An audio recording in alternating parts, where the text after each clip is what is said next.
Kehilangan dua pemain lawan Australia, Sintayong kedatangan amunisi kelas Eropa.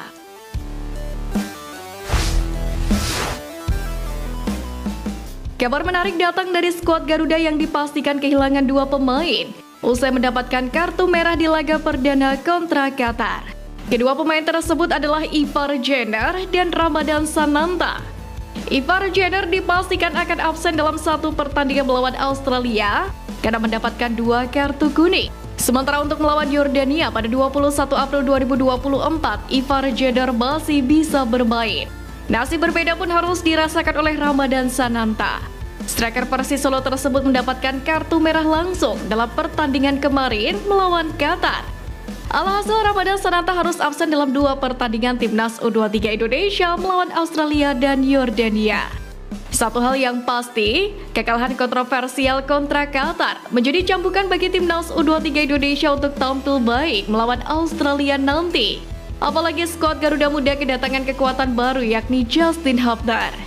Bek keturunan baru saja dilepas oleh Cerezo Osaka untuk bergabung bersama Timnas U23 Indonesia.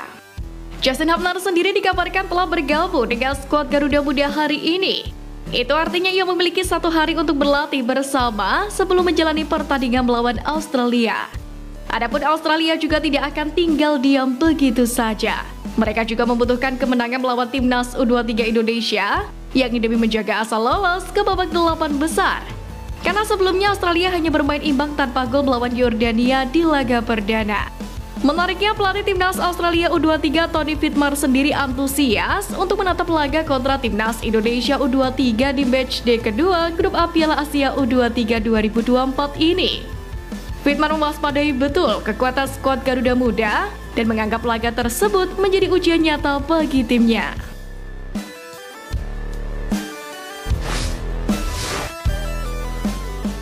Fakta kekalahan Garuda Muda usai debut di Piala Asia U23.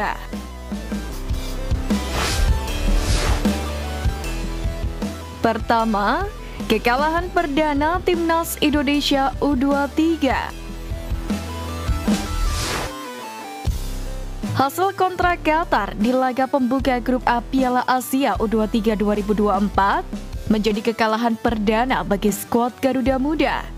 Kekalahan tersebut tentu menjadi start buruk bagi Witan Sulaiman CS untuk bisa melangkah ke babak berikutnya dan mewujudkan ambisi Sintayong untuk membawa tim lolos setidaknya sampai babak semifinal. Kini Timnas Indonesia harus bisa memaksimalkan dua laga tersisa melawan Australia dan Yordania, yakni untuk melaju ke babak berikutnya.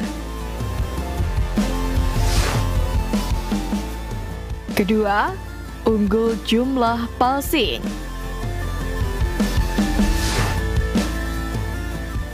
Meski harus mengakui keunggulan lawan, namun Timnas Indonesia mencatatkan keunggulan dari sisi penguasaan bola, di mana Marcelino dan kawan-kawan berhasil menorehkan 91 kali passing dengan akurasi 78%, sedangkan Qatar hanya 74%.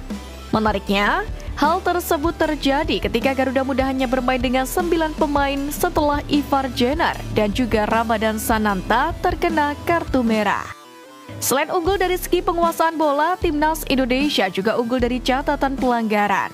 Total sebanyak 23 pelanggaran dilakukan oleh pemain Indonesia.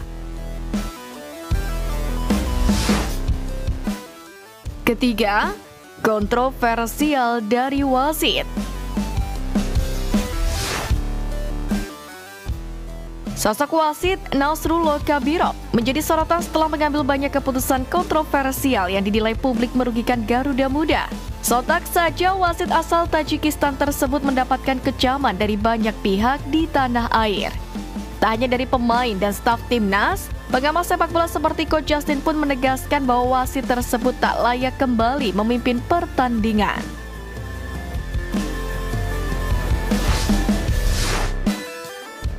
Menang berkat wasit, karma hampiri Qatar.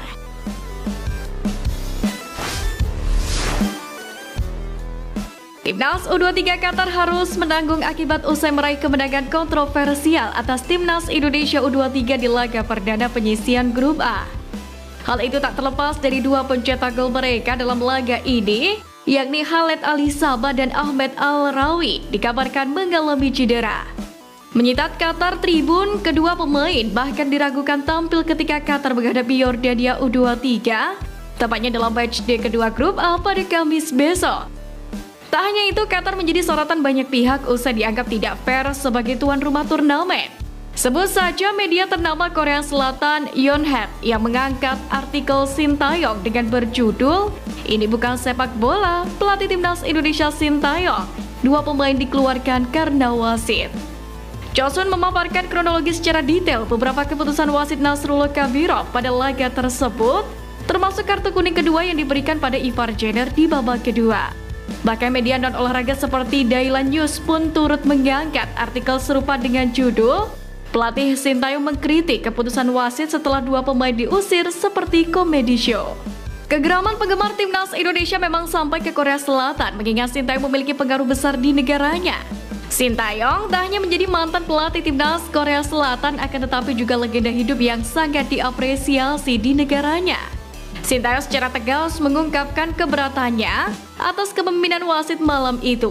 Tidak hanya wasit, Sintayong pun mengeluhkan bus yang dinaiki timnas Indonesia U23. Pasalnya bus membawa tim lebih lama dibandingkan ketika uji coba lapangan 1 hari sebelumnya, di mana perjalanan yang harusnya hanya membutuhkan waktu 7 menit menjadi 25 menit.